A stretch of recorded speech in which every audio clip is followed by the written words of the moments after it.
அன்போடு அழைக்கப்பட்ட தோழர் ஜீவானந்தம் 1907ஆம் ஆண்டு ஆகஸ்ட் மாதம் 21ஆம் தேதி நாகர்கோயிலுக்கு அருகே உள்ள பூதப்பாண்டியில் பிறந்தார்.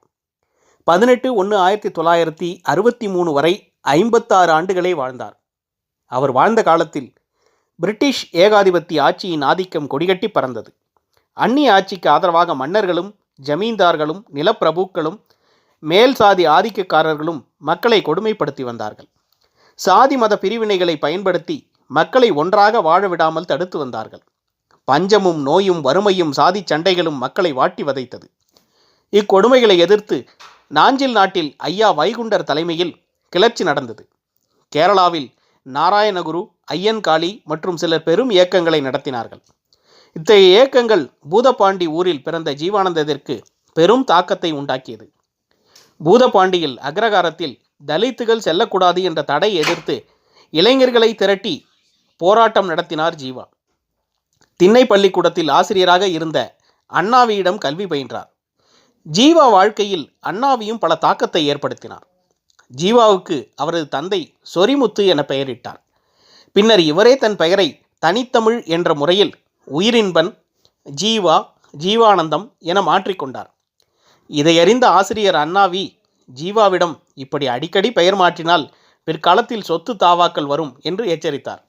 அதற்கு பதிலளித்த ஜீவா, குத்துக்கல்லுக்கு சொத்து ஏது சுகம் ஏது என்று கூறினார். இதுவே ஜீவாவின் எதிர்கால அரசியல் லட்சியத்தை உறுதி செய்தது. பெரியார் நடத்திய வைக்கம் போராட்டத்தில் 17வது வயதிலேயே கலந்து கொண்டார். ஜீவா காரைக்குடியில் உள்ள சிராவயல் கிராமத்தில் ஏழை மாணவர்களுக்காக காந்தி ஆசிரமம் ஒன்றை தொடங்கி நடத்தினார். அங்கு காந்தி வரவேண்டும் என்றும் விரும்பினார். இதை கேள்விப்பட்டு காரைக்குடிக்கு வந்திருந்த காந்தி ஜீவாவை பற்றி அறிந்து சிராவயல் ஆசிரமத்திற்கு நேரில் சென்று பார்த்தார். ஜீவாவிடம் ஆசிரமம் நடத்த சொத்து ஏதாவது வைத்திருக்கிறீர்களா என்று கேட்டதற்கு, எனக்கு ஏது சொத்து, நாடுதான் என்னுடைய ஒரே சொத்து என்று பதிலுரைத்தார் ஜீவா. அதை கேட்டு நெகிழ்ந்து போன காந்தி, இல்லை இல்லை, நீங்கள் தான் இந்தியாவினுடைய சொத்து என்று சொல்லிவிட்டு சென்றார். விடுதலை போராட்டத்தில் தீவிரமாக ஈடுபடுதல், பெண் அடிமைத்தனத்தை எதிர்த்து பாடுபடுவது, சாதி மத வெறிகளுக்கு எதிராக மக்களை திரட்டுவது, தமிழ் மொழியான தமிழை வளர்ப்பது, முற்போக்கு இலக்கியங்களை படித்து அறிவது, உழைக்கும் மக்களை அமைப்பாக திரட்டுவது, பொதுக்கூட்டங்கள், தெருக்கூத்து நாடகங்கள், நாளிதழ்கள் மற்றும் பல சிறப்பு நடவடிக்கைகளுக்கு திட்டமிடுவதில் ஆர்வம் காட்டினார். ஒலிபெருக்கிகள் இல்லாத காலத்தில் ஆயிரக்கணக்கில் கூடும் மக்களுக்கு தன் கருத்தை சொல்வதில் ஆர்வமாக பேசினார். உள்ளார்ந்த உணர்வுடன் ஓங்கி ஓங்கி பேசுவார். இதன் விளைவாகவே இரு காதுகளும் பழுதாகிவிட்டன. கோவை ஸ்டெயின்ஸ் மில்லில் பஞ்சாலை தொழிலாளர்களுக்கான போராட்டத்தை தலைமையேற்று நடத்தினார். காலுக்கு செருப்பும் இல்லை, கால் வயிற்று கூழும் இல்லை, பாழுக்கு உழைத்தோமடா என் தோழனே, பசையற்று போனோமடா என்கிற பாடலை இப்போராட்டத்தில் தான் எழுதினார். இப்பாடலை ஒளித்தட்டில் கவிஞர் ராமதாஸ் பாடி பதிவு செய்தார். தமிழ்நாடு முழுக்க நடைபெற்ற தொழிலாளர் போராட்டங்களில் இப்பாடல் ஒலித்தது. தொழிலாளர்கள் மத்தியில் பெரும் எழுச்சியை ஏற்படுத்தியது. திரைப்பட கலைஞர் டி கே சண்முகம்தான் அரங்கேற்றிய பல நாடகங்களில் இப்பாடலை பாடியுள்ளார். நடிகை கே.பி. சுந்தராம்பாள் இப்பாடலை பல இடங்களில் பாடியுள்ளார். N S. Krishnan, M R. Radha, T K Shanmugam உள்ளிட்ட பல கலைஞர்களோடும் நெருக்கமாக பழகி வந்தார். கலையை கருவியாய் பயன்படுத்தி மக்களின் வாழ்க்கையை முன்னேற்றமும் பகுத்தறிவையும் பரப்ப முற்பட்டார். கலைஞர்களையும் எழுத்தாளர்களையும் இணைத்து அமைப்பாய் திரட்ட தமிழ்நாடு கலை இலக்கிய பெருமன்றத்தை தொடங்கினார். பல பத்திரிகைகள் தொடங்கி நடத்தினார். பட்டுக்கோட்டை கல்யாண சுந்தரத்தை மக்கள் கவிஞர் என்று பாராட்டி மகிழ்ந்தார். பாரதியின் நூல்களை தேச உடைமையாக்க வேண்டுமென்றார். மொழிவாரி மாநிலமாக அறிவிக்க வேண்டுமென்று ஐக்கிய தமிழகம் என்ற நூலினை எழுதினார். சாதி பிரச்சனையும் மொழி பிரச்சனையும் என்ற நூல்களையும் எழுதினார். தமிழ்நாடு சட்டமன்றத்தில் இந்தி திணிப்பு பற்றிய விவாதத்தில் ஆட்சி மொழியாக, பயிற்று மொழியாக, நீதிமன்ற வழக்காடு மொழியாக தமிழை கொண்டு வர வேண்டும் என்று தொடர்ந்து போராடினார். தமிழ்நாட்டில் காமராஜர் முதலமைச்சராக இருந்தபோது பள்ளி திறப்பு விழாவிற்கு தாம்பரம் சென்றார். பள்ளியை தொடங்குவதற்கு தொடர்ந்து வலியுறுத்தியவர் ஜீவா என்பதற்காக அவரை விழாவிற்கு அழைத்துச் செல்ல வேண்டும் என்று நினைத்து ஜீவாவின் வீட்டுக்கு சென்றார் காமராஜர். வசதி வாய்ப்புகள் எதுவும் இல்லாத அந்த வீட்டுக்குள் சென்றார். அப்போது ஜீவா மாற்று வேட்டி இல்லாததால் கட்டியிருந்த வேட்டியை துவைத்து காய வைத்து கொண்டிருந்தார். இதை பார்த்து கண்கலங்கிய காமராஜர் ஜீவாவிடம், இதுதான் உங்கள் வீடா? உங்களுக்கு நல்ல மாற்று வீட்டை ஏற்பாடு செய்கிறேன் என்று சொன்னதற்கு, இந்த பகுதியில் வசிக்கும் அனைவருக்கும் நீங்கள் புது வீடு தந்தால் நானும் வாங்கிக் கொள்கிறேன், இல்லையேல் வேண்டாம் என்று மறுத்துவிட்டார். காசிமேட்டில் சுடுகாட்டிற்காக போராடிய ஜீவாவை பார்த்து உலக அரசியல் பேசும் நீங்கள் ஏன் சுடுகாட்டிற்காக போராடுகிறீர்கள் என்று ராஜாஜி கேட்டதற்கு, நான் மக்களால் தேர்ந்தெடுக்கப்பட்டவன், எனவே அவர்களின் அனைத்து விதமான துன்பங்களையும் அறிவேன் என்றார். ஜீவாவும் இறுதியில் காசிமேட்டிலேயே அடக்கம் செய்யப்பட்டார். ஜீவா இறப்பதற்கு முன்பு, நான் இறந்தவுடன் காமராஜரிடம் தகவலை தெரிவித்து விடுங்கள் என்றார். ஜீவாவின் மறைவுக்கு நண்பர் ஜீவானந்தம் மறைவினால் நாடு ஒரு சிறந்த வீரரை இழந்துவிட்டது. மாசற்ற பொதுஜன ஊழியர். அரசியல் கருத்து வேறுபாடுகள் உள்ளவர்களும் அவர் சேவையை போற்றுகின்றனர் என்று அப்போதைய தமிழக முதலமைச்சர் காமராஜர் தன் இரங்கல் செய்தியில் குறிப்பிட்டார். தான் கொண்ட கொள்கையை தழைக்க பெரிது உழைப்பார், தீங்கு வரக்கண்டும் சிரித்து விடுவார், யாங்கானும் துன்பச் சுமை தாங்கி சிவானந்தம் போன்ற அன்பு சுமை தாங்கும் ஆள் என பாவேந்தன் பாரதிதாசன் மனமுருகினார். குருதியெல்லாம் புரட்சி மனம் கமழுகின்ற வரிப்புலி, கொள்கையிலே உறுதி கொண்ட தமிழ்கவி என்கிறார் கலைஞர் கருணாநிதி. தொல்காப்பியம், திருக்குறள், சங்க இலக்கியங்கள், நவீன இலக்கியங்கள், பன்னாட்டு இலக்கியங்கள், பக்தி இலக்கியங்கள் என பலவற்றிலும் புலமை பெற்றிருந்தார். பல ஆண்டுகால அரசியல் வாழ்க்கைக்கு பின்னரும் ஏழையாகவே மடிந்தார். முற்போக்கு இயக்கங்களின் முன்னோடி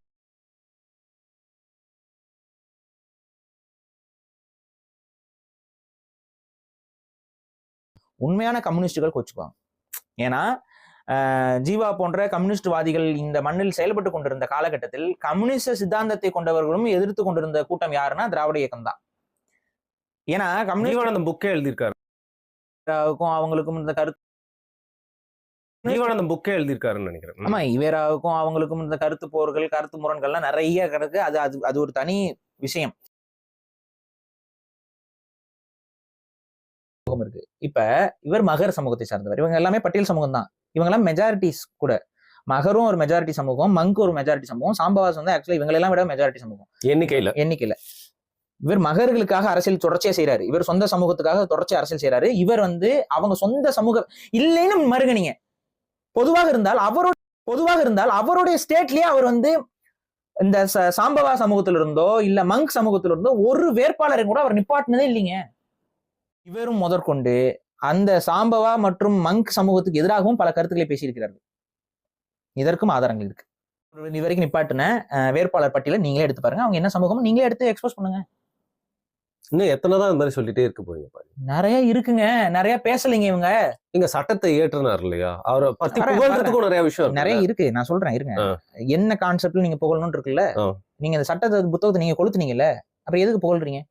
இந்த திராவிடம் கொடுத்துச்சு, அரசியல் அவர் ஈடுபட்டாரு. ஆமா, நீங்க அந்த புத்தகத்தை கொளுத்தும் போது நானும் வந்து கொளுத்துவேன்கிறாரு. ஸ்டேட்மெண்ட், அவரோட ஓன் ஸ்டேட்மெண்ட். அது இந்திய அரசியலமைப்பு சட்டத்தை எழுதும் போது எனது கைகள் கட்டப்பட்டிருந்தது. யார் உங்க கைகள் கட்டின அதை சொன்னீங்களா? எனது கைகள் கட்டப்பட்டிருந்தது. யார் அந்த உங்க கைகளை கட்டினார்கள்? எந்தெந்த இடத்துல உங்கள் கைகள் கட்டப்பட்டிருந்தது? சரி, அப்புறம் எதுக்கு உங்களுக்கு அதுல நான் தான் எழுதினேன் என்று அந்த பெருமை? ஏன் உங்களுடைய சகாக்கள் வந்து அம்பேத்கர் தான் சட்டத்தை எழுதினாருங்கிறீங்க? நீங்க கைகள் கட்டப்பட்டவர் எப்படி எழுத முடியும்? சிம்பிளுங்க. கைகள் கட்டப்பட்டிருந்தா எப்படி எழுத முடியும்? சும்மா சிம்பாலிக்கா சொல்றது. அப்புறம் ஏங்க அதை சொல்றாரு கைகள் கட்டப்பட்டிருந்துச்சு? நான் என்ன சொல்றேன்னா, அங்க இருக்க நெகட்டிவ்க்கு எல்லாத்தையும் அடுத்த மேல பழி தூக்கி போட்டுறாரு. கரெக்டா? அந்த புத்தகத்தில் இருக்கக்கூடிய அத்தனை நெகட்டிவ்க்கும் அடுத்த மேல பழி, பாசிட்டிவ்க்கு புகழுக்கு மட்டும். இது என்ன மாதிரியான ஸ்டேட்மெண்ட்? இப்ப நீங்க ஒரு புக் எழுதுறீங்க, அந்த புக்ல வந்து நீங்க ஒரு டைரக்டர் ஒரு படம் எடுக்கிறீங்க, அந்த படத்துல ஒரு சில ஆஸ்பெக்ட்ஸ் நல்லா இருக்கு, ஒரு சில ஆஸ்பெக்ட்ஸ் தப்பா இருக்குன்னா பிளேம் யாருக்கு போகணும்? நல்லா இருக்க ஆஸ்பெக்ட் எனக்கு போகுது, தப்பா இருக்க ஆஸ்பெக்ட் உங்களுக்கு தானே போகணும். பாரிசால மேல போட்டு வேண்டியதான். அதைத்தான் அம்பேத்கர் பண்றாரு. தப்பா இருக்கிறதுக்கெல்லாம் காரணம் வந்து வேற எவனோ வந்து பண்ணிட்டான் அதையும் சொல்ல மாட்டாரு. யார் பண்ணாங்கன்னு சொல்ல மாட்டாரு. ஏன் யாரை காப்பாத்துறாரு? சொன்னாரா யார் பண்ணாங்கன்னு? அந்த கமிட்டில இருந்தாங்கல்ல, சொல்லணும்ல இவங்க தான் இதை பண்ணாங்க அப்படின்னு சொல்லணும்ல, சொன்னார் அவரு. அப்புறம் அவங்க ஏதாவது இவங்களை பத்தி சொல்லிட்டாங்கன்னா அப்ப இப்போ புரியுதா சந்தர்ப்ப அரசியலா இல்லையா? அது பேரு அதான் சொல்றேன், ஃபேக் இமேஜ். இல்லைங்க, ஃபேக் இமேஜ் இல்லைங்க. இப்ப பெரியார்லனா வந்து இது படிச்சிருக்க மாட்டாங்க, பேண்ட் ஷர்ட் போட்டு. அதேதான் இங்கேயும் அம்பேத்கர் சரி, இதையும் கடந்து அம்பேத்கரை நான் ஏற்காமல் இருப்பதற்கான இதெல்லாம் வந்து அரசியல் பிழைகள். அம்பேத்கர் செய்த அரசியல் பிழைகள், அம்பேத்கர் செய்த துரோகம் ஒன்று இருக்கிறது. இதெல்லாம் பிழைகள், தப்பான முடிவுகள் மூலமா பிழைகள். துரோகம் என்று ஒன்று இருக்கு, தெரிந்துதான் செய்யறாரு எல்லாத்தையும். அது என்னன்னா வேற ஒண்ணும் இல்ல, இந்திய விடுதலைக்கு எதிராக நின்றவர், இந்திய சுதந்திர போராட்டத்துக்கு எதிராக நின்னார். இதை எப்படி நீங்க மன்னிக்கிறீங்க? எப்படி இதை கடந்து போறீங்க? புரியலையே எனக்கும் புரியல. இல்ல எனக்கு நீங்க அவர் இந்திய விடுதலைக்கு ஒரு எதிராக நின்னாருங்க. எந்த அளவுக்கு எதிராக நின்னாருங்கிறத கேட்கும்போதுதான் உங்களுக்கு வந்து வாயடிச்சு போயிருவீங்க. ஆனி பெசன்ட் பேர் தெரியும் உங்களுக்கு? ஆமா, காங்கிரஸ் உருவாவதற்கு காரணமாக இருந்தவர்கள், அவங்க ஹோம் ரூல் அப்படின்னு சொல்லி ஒரு இயக்கத்தை ஆமா. தொடங்குகிறார்கள். அந்த இயக்கம் வந்து தொடங்கப்பட்டிருக்கு. அது வந்து பாத்தீங்கன்னா அதுக்கு எதிராக அந்த இயக்கத்தை தடை செய்யணும்னு சொல்லி வெள்ளைக்காரனுக்கு இவர் போய் இது கொடுக்குறாரு. ஹோம் ரூல்ங்கிறது இந்தியர்கள் ஆளணுங்கிற ஒரு இயக்கம். அதை தடை செய்யணும் அப்படின்னு சொல்லி வெள்ளையர்கள்கிட்ட போய் வெள்ளை அரசாங்கத்துக்கிட்ட போயிட்டு கோரிக்கை மனு வைக்கிறாருங்க. இதுல அவருக்கு என்னங்க ஆதாயம் இருக்கும்? அது அவர்கிட்ட போய் கேட்கணும். இல்ல அவரை ஃபாலோ பண்றவங்க கேளுங்க இந்த கேள்வியை. இதை பேசவே மாட்டேங்கிறீங்களே. 1919 அவர் போய் வந்து வச்சது மண்டேல் நினைக்கிறேன். அவர்கிட்ட போய் வைக்கிறாரு வந்து நீங்க அந்த ஹோம் ரூலை தடை செய்யுங்க. ஏன்னா இந்திய விடுதலை போராட்டத்துக்கு தடை விதிக்க சொல்லி கேட்கிறாரு. கோரிக்கை, அவரோட கோரிக்கை. ஜாலியன் வாலாபாக் படுகொலை இருந்துச்சுல, அந்த நேரத்துல காந்தி இவங்க எல்லாம் வந்து ஒத்துழையாமை இயக்கம் இது எல்லாத்தையும் நான் கோஆபரேஷன் மூவ்மெண்ட் எல்லாம் ஸ்டார்ட் பண்ணி அது அந்த பீக் ஆஃப் உங்களுக்கு விடுதலை போராட்டத்தோட ஒரு உச்ச நிலை இல்ல ஒரு மூர்க்கமான காலகட்டம் நம்ம சொல்லலாம். அதை ஜாலியன் வாலாபாக் படுகொலை உங்களுக்கு தெரியும். அந்த ரோஸ்வெல்ட் ஆக்ட் ஒன்று வரும். அது அந்த ஆக்டுக்கு எதிராக மக்கள் ஒன்று திரண்டு ஒரு மைதானத்துல கூடுறாங்க. அந்த கூடுற மைதானத்துல ஜெனரல் டயருங்கிறவன் வந்து போலீஸஸ் வச்சு, பிரிட்டிஷ் சோல்ஜர்ஸ் அந்த இந்தியன் போலீஸஸ் வச்சு சகட்டு மணிக்கு மக்களை சுட்டுக் கொள்றாங்க. பல அந்த காலகட்டத்துல அம்பேத்கர் வெள்ளை அரசாங்கத்துக்கு ஆதரவு நின்றார்.